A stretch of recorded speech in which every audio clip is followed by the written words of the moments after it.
Friends, आज की short analysis में हम डिस्कस करेंगे जस्ट डायल स्टॉक के ऊपर। दोस्तों, आप लोगों को बता दूं कि ये स्टॉक अप्रैल 2024 से करेक्शन के अंदर चल रहा है। मोटा मोटी देखो तो दोस्तों इसने 4 महीने यानी पूरा एक क्वार्टर करेक्शन में बिता दिया। और करेक्शन में भी दोस्तों इसने दोनों तरह का करेक्शन इक्वली दिया है। इसने प्राइस वाइज करेक्शन भी दिया है और टाइम वाइज करेक्शन भी दिया है। सबसे पहले प्राइस वाइज करेक्शन शुरुआत हुई और स्टॉक डाउन साइड बहुत ही करेक्ट हुआ, और फिर उसने टाइम वाइज करेक्शन के अंदर साइडवेज जाकर एक बेस बनाकर अल्टीमेटली स्टॉक ने उसको ब्रेकआउट दिया है। और फिलहाल ये स्टॉक को देखो तो दोस्तों मल्टीपल पॉजिटिव फैक्टर्स एक साथ ब्रेकआउट हुए। ये स्टॉक के अंदर दोस्तों एक डाउनवर्ड स्लोपिंग पैरेलल चैनल थी जो एक बहुत बड़ा रेजिस्टेंस का काम कर रही थी। अल्टीमेटली स्टॉक ने उसको ब्रेकआउट किया है। यहाँ पर करेक्शन कंप्लीट के कन्फर्मेशन मिले, यहाँ पर पॉजिटिव हिडन डाइवर्शन मिला और एक बहुत बड़ी रिवर्सल चार्ट पैटर्न मिली है, जिसके तहत ये स्टॉक अपसाइड में 25% रिटर्न देने के लिए रेडी है। लेकिन दोस्तों इसमें कोई भी मेरी बाय सेल होल्ड रिकमेंडेशन नहीं है, ये प्योरली एजुकेशन पर्पज से आप लोगों से शेयर कर रहा हूँ। फ्रेंड्स, आप लोग देख सकते हो कि ये वो टॉप एरिया था जहाँ से करेक्शन का आगाज़ हुआ था और यहाँ से कुछ ऐसी डाउनवर्ड स्लोपिंग पैरेलल चैनल बनी थी। जब तक स्टॉक ये डाउनवर्ड स्लोपिंग पैरेलल चैनल में रहा, इसके अंदर price wise down side correct continue रहा और back to back lower lows भी हिट हुए। दोस्तों अगर आप देखो ना तो पहला लोअर लोज यहाँ पर हिट हुआ, सेकंड लोअर लोज यहाँ हिट हुआ, थर्ड लोअर लोज यहाँ हिट हुआ। और जैसे ही दोस्तों downward sloping parallel channel upside में ब्रेकआउट हुई, इसने मल्टीपल हायर हाइज को एक साथ ब्रेक करके उसके above high volume sustain closing देकर कंफर्म कर दिया करेक्शन इज कंप्लीटेड। यहाँ पर दो बड़ी चीज़ एक साथ हमें मिली दोस्तों। पहले तो डाउनवर्ड स्लोपिंग पैरेलल चैनल को अपसाइड में ब्रेक किया, जिसकी वजह से जो डाउन साइड फॉल आ रहा था अल्टीमेटली रुक गया। और सेकेंडली दोस्तों इसके अंदर जो back to back lower lows hit हो रहे थे वो स्टॉप होकर फर्स्ट हायर हाइज रजिस्टर्ड हुआ, जो हमें कंफर्म करता है कि यहाँ पर करेक्शन कंप्लीटेड। यहाँ से अपसाइड ट्रेंडिंग का फर्स्ट मूव स्टॉक में रख दिया। और दोस्तों सेकेंडली अगर आप देखो तो यहाँ पर हमें रिवर्सल चार्ट पैटर्न मिलता है। फ्रेंड्स दोस्तों अगर आप देखो दोस्तों, अगर मैं रिवर्सल चार्ट पैटर्न से पहले अगर मैं आप लोगों को डाइवर्शन का एरिया बताऊं तो वो वेल एंड गुड रहेगा। फ्रेंड्स दोस्तों अगर आप लोगों को मैं MACD डालकर बताऊं तो यहाँ clear cut positive hidden diversion आता है। दोस्तों अगर ये आप प्राइस एक्शन के जो लोअर लोज देखो ना लास्ट वाले, तो वही ऐसे डाउन साइड में टिल्ट हुए। वही अगर आप MACD के ऑसिलेशन देखो तो वो अपसाइड में टिल्ट हुए और यहाँ से वो ब्रेकआउट हुआ है जो स्टॉक के अंदर एक अपसाइड मोमेंटम पंप करेगा। और फ्रेंड्स अभी देख लेते हैं रिवर्सल चार्ट पैटर्न का। तो दोस्तों अगर मैं आप लोगों को बताऊं तो यहाँ पर बेहतरीन रिवर्सल चार्ट पैटर्न मिला है, राउंडिंग बॉटम।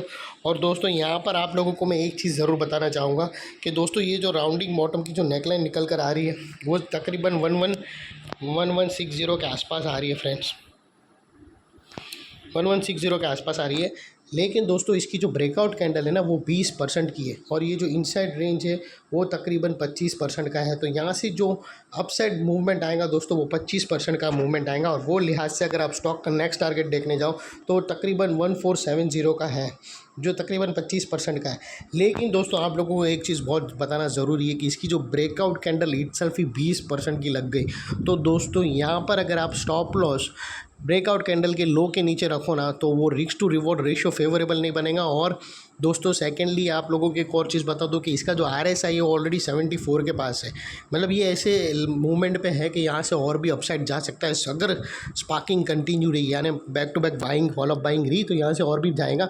लेकिन दोस्तों 80 और 84 के पास अगर RSI गया तो वहाँ से दोस्तों RSI कूल ऑफ हो सकता है और फिर रेड कैंडल बन सकती है 3-4। और दोस्तों आपको अगर स्टॉक नेकलाइन के पास आके मिले, नेकलाइन पे भी अगर टच होके सीधा बाई नहीं करना है, नेकलाइन पे आके वो वेट करे, सपोर्ट ले और वहाँ से पॉजिटिव ग्रीन कैंडल मतलब कैंडल स्टिक पैटर्न देखना है। चार्ट पैटर्न की जगह नेकलाइन के पास अगर ये घूम के आवे फ्रेंड्स, ये अपसाइड में जाकर ये नेकलाइन के पास आके यहाँ से अगर positive green candle chart pattern देगा, कैंडल स्टिक पैटर्न ब्रेकआउट दिए तो पॉजिटिव कैंडल स्टिक पैटर्न के थ्रू आप एंट्री ले सकते हो, वो बेस्ट स्ट्रेटेजी रहेगी।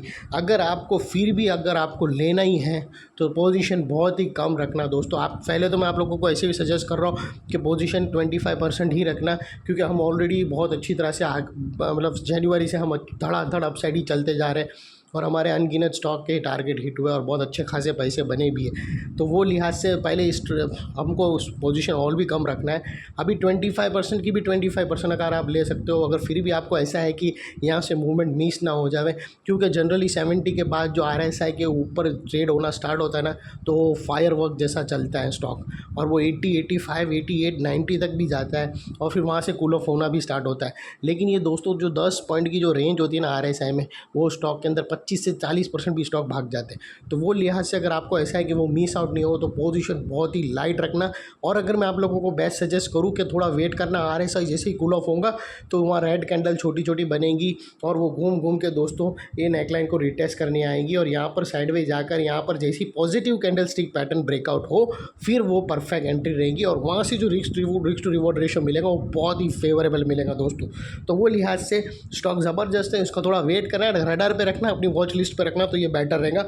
अभी दोस्तों अगर आप स्टॉप लॉस रखो तो भी दोस्तों स्टॉप लॉस के हिसाब से भी रिस्क टू रिवॉर्ड रेशियो 1:1 या 1:1.5 आएगा जो अच्छा है। लेकिन चार्ट पैटर्न में एटलीस्ट 1:2 ट्रेड करो दोस्तों, उससे नीचे नहीं। अगर कैंडल स्टिक पैटर्न ब्रेकआउट है तो 1:1 ले सकते हो, लेकिन चार्ट पैटर्न में एटलीस्ट 1:2 आना चाहिए मेरे हिसाब से।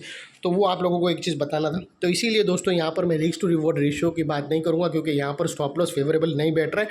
तो आप लोगों को मैं बेटर सजेस्ट करूँगा कि आप वेट करना RSI कूल ऑफ की और वो तुमको रिटेस्ट लेवल पर आकर ज़रूर मिले। और इनकेस अगर रिटेस्ट पे नहीं आके मिले और स्टॉक कंटिन्यू जा रहा है तो जाने देना दोस्तों, हमने बहुत सारे अच्छे स्टॉक निकाल के देता हूँ। 1-2 स्टॉक भाग जावे तो छूट जावे तो कोई अपन को फ़र्क नहीं पड़ना चाहिए। और दोस्तों ये जो नेकलाइन के पास वाला एरिया है ये बहुत ही इंपॉर्टेंट एरिया है क्योंकि अगर आप देखो तो मल्टीपल पॉजिटिव फैक्टर्स यहाँ पर एक्शन में आते हुए मिले दोस्तों। यही एरिया पे अगर आप देखो तो हमें downward sloping parallel channel upside में ब्रेकआउट होते मिली।